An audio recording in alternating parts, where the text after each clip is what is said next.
Ramdan Effendi atau yang dikenal dengan Anton Medan, Senin siang menemui Kapolda Metro Jaya. Dirinya meminta Polri untuk bertindak tegas terhadap kemungkinan adanya provokator pada demo 4 November mendatang.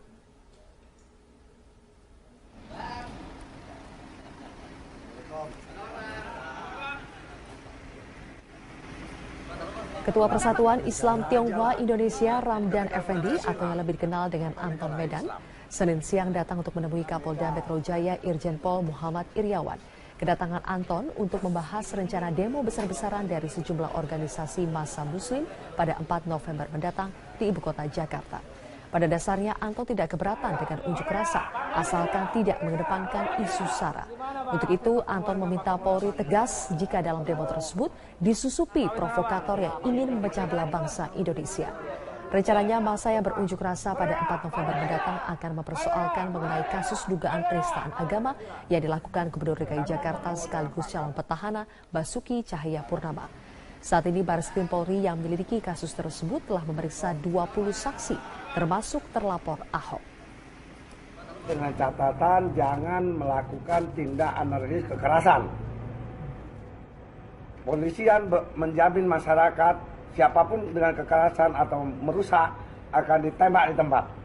Kita minta supaya tegas kepolisian, tapi kita juga minta polisi jangan lakukan kekerasan. Soekarno Putri meminta agar unjuk rasa yang akan digelar pada 4 November nanti dilakukan dengan tertib dan tidak anarkis. Hal ini disampaikan Megawati saat membuka acara pelatihan Mubalik Kebangsaan oleh Baitul Muslimin Indonesia di kantor DPP PDIP Menteng, Jakarta Pusat.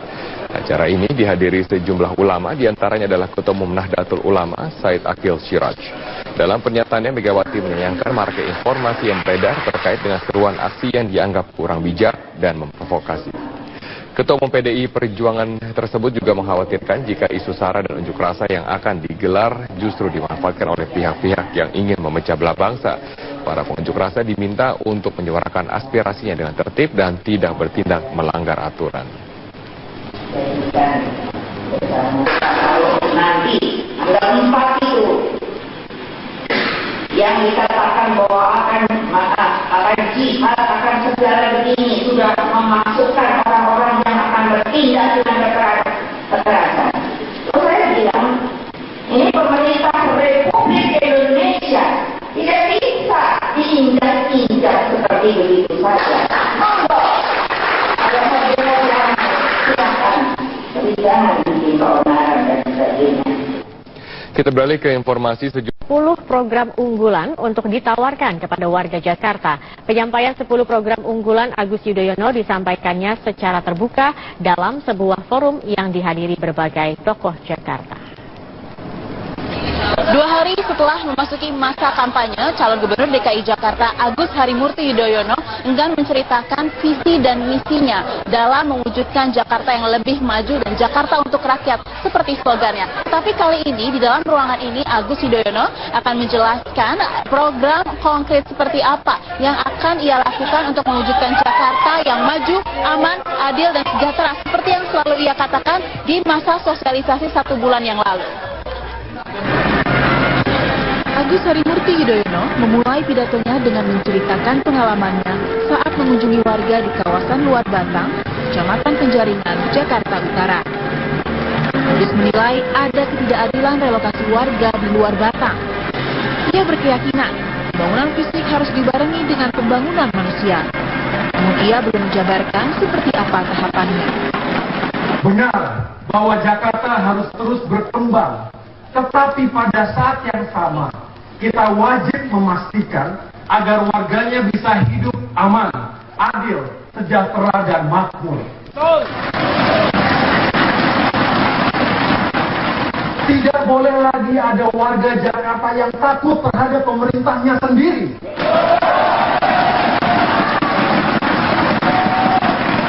Atau khawatir diperlakukan dengan tidak adil.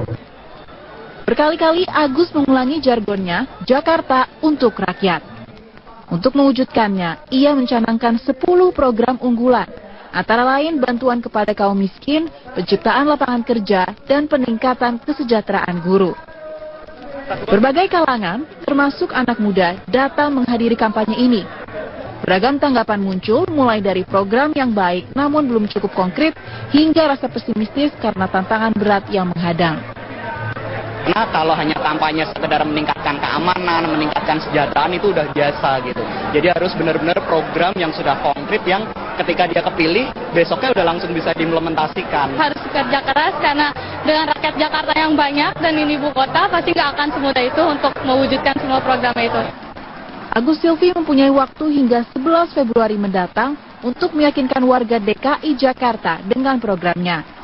Pasalnya, indeks demokrasi DKI Jakarta di atas 80%, yang artinya sebagian besar warga adalah pemilih rasional yang mendasarkan pilihan pada gagasan yang konkret.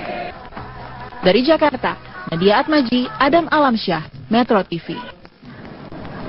Sandiaga Uno melantik Dewan Pakar Pemenangan yang bertujuan untuk merumuskan dan mencari solusi masalah Jakarta. Dewan Pakar Anies Sandi beranggotakan 17 orang dari berbagai latar belakang seperti hukum, perkotaan, lingkungan, ekonomi, hingga media. Salah seorang Dewan Pakar adalah Adnan Pandu Praja yang merupakan mantan Wakil Ketua KPK. Adnan Pandu fokus pada bidang hukum tindak pidana korupsi. Selain membentuk Dewan Pakar, Anies Sandi juga mengumumkan juru bicara beranggotakan 14 orang yang berprofesi sebagai politisi, publik figur, dan tokoh Betawi. Sejumlah nama juru bicara diantaranya Bambang Wijayanto, Dim Benyamin, dan Panji Pragiwaksono. Kalau beliau terpilih, akan ada tim anti korupsi yang akan mendampingi gubernur dan wakil gubernur untuk menjamin bahwa gagasan itu semua. Gubernur DKI Jakarta Agus Yudhoyono, Gubernur DKI Jakarta Jarod Saiful Hidayat mengunjungi Festival Lebaran Betawi Pecenongan yang digelar dalam rangka memperingati Hari Sumpah Pemuda. Kedatangan Jarod disambut puluhan warga Pecenongan, Jakarta Pusat. Kedatangan Jarod Saiful ke Festival Lebaran Betawi Pecenongan disambut dengan adat khas Betawi, ondel-ondel.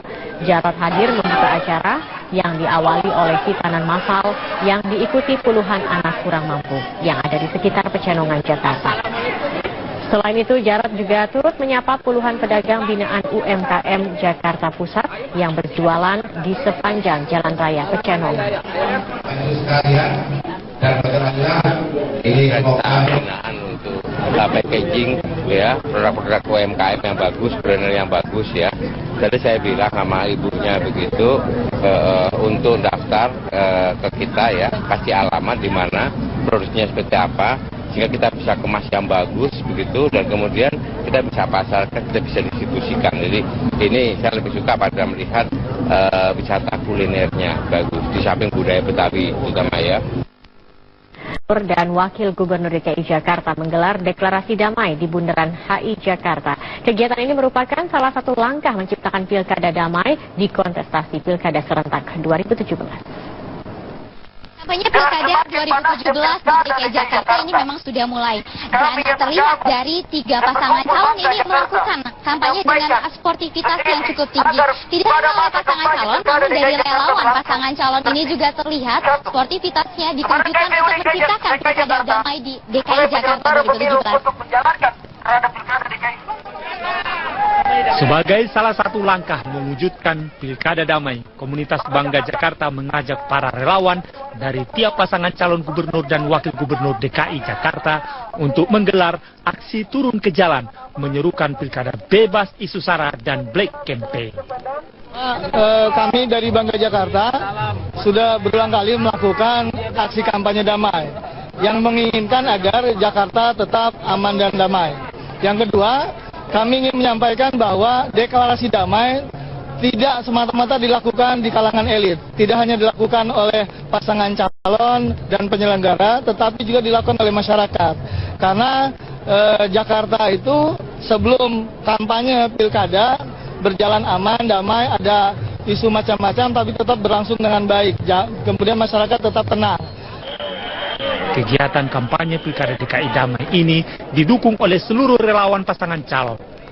Para relawan menyambut baik upaya sportivitas dalam kampanye yang dilakukan bukan hanya oleh elit parpol atau pasangan calon, melainkan seluruh relawan dan tim sukses. Ini adalah satu edukasi politik untuk warga Jakarta dan Indonesia khususnya, bahwa apapun pilihan politik kita tidak akan menampilkan persatuan dan kesatuan kita. Dan kewajiban kita semua adalah menjaga keamanan dan termasuk menjaga Jakarta ini agar tetap aman damai untuk semua suku etnis dan maupun agama. Acaranya pemilu, beda dengan koordinat agama gitu. Makanya saya rasa, saya harap warga Jakarta bisalah memilih dengan bijak, yang mana melihat visi dan misinya, tidak tidak memandang ras, agama dan lain sebagainya. Saya kira terkait dengan pemilu damai akan terlaksana. Saya kira warga masyarakat di sini sangat toleran dengan baik perbedaan agama, perbedaan suku dan yang lain. Saya kira ini tidak akan terjadi apa-apa lah. Akan berjalan pemilu nantinya atau pilkada nantinya 2017 dengan damai, aman dan tentram. Sebelumnya, relawan pendukung kandidat DKI 1 bersama dengan komunitas Bangga Jakarta telah menggelar aksi serupa di KPUD DKI Jakarta. Kegiatan serupa rencananya akan rutin dilaksanakan hingga menjelang pemungutan suara yang dilaksanakan 15 Februari 2017. Livia Ramadanti, Ayudiana, Metro TV. Panglima TNI Jenderal Gatot Nurmantio membacakan deklarasi untuk menjaga persatuan dan kesatuan Indonesia. Menurut Panglima, Presiden memerintahkan agar TNI menjaga kebinekaan dan tidak ragu bertindak untuk menjaga keutuhan dan kedaulatan NKRI. Deklarasi Panglima TNI dibacakan di hadapan ribuan prajurit TNI dan warga Serang, Banten hari ini. Panglima hadir dalam acara konser kerjasama TNI dan penggemar Iwan Fals, OI, atau Orang Indonesia. Dalam kesempatan ini, Panglima mengajak seluruh prajurit TNI baik darat, laut, dan udara untuk menjadi garda terdepan menghadapi pihak-pihak yang ingin memecah persatuan bangsa.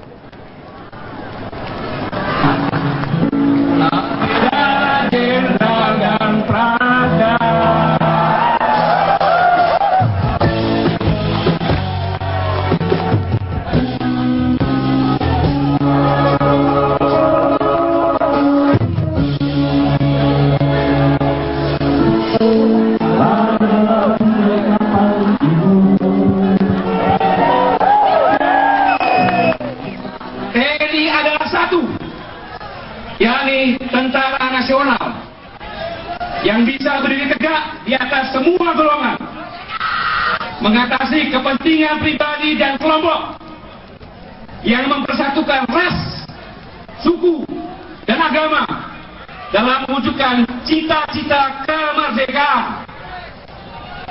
Presiden juga memerintahkan agar TNI terus menjaga kebinekaan tunggal ika. Karena hanya itu, Indonesia bisa menjadi bangsa majemuk yang kuat dan solid. Panglima tertinggi TNI juga menekankan bahwa TNI harus berada dalam garda terdepan dalam mengelola dan menjaga kebinekaan tunggal ika. Untuk itu, sebagai alat negara, TNI tidak akan mentolerir gerakan-gerakan yang ingin memecah belah bangsa, mengadu domba bangsa dengan provokasi, dengan politisasi sara. TNI akan menjadi garda terdepan untuk menghadapi setiap kekuatan yang ingin mengganggu persatuan dan kesatuan bangsa.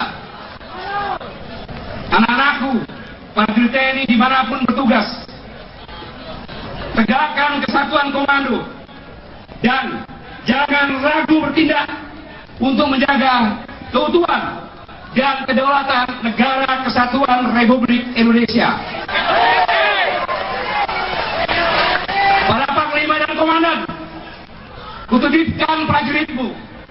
Mereka adalah anak-anakku. Pimpin mereka dengan segenap hati dan pikiranmu. Semoga Tuhan Yang Maha Esa, Allah Subhanahu wa Ta'ala, membimbing, melindungi, dan memberi mujizat setiap langkah pengabdian terbaik kita untuk Negara Kesatuan Republik Indonesia yang sangat-sangat kita cintai bersama. Selamat bertugas, selamat berjuang. Demikianlah headline news untuk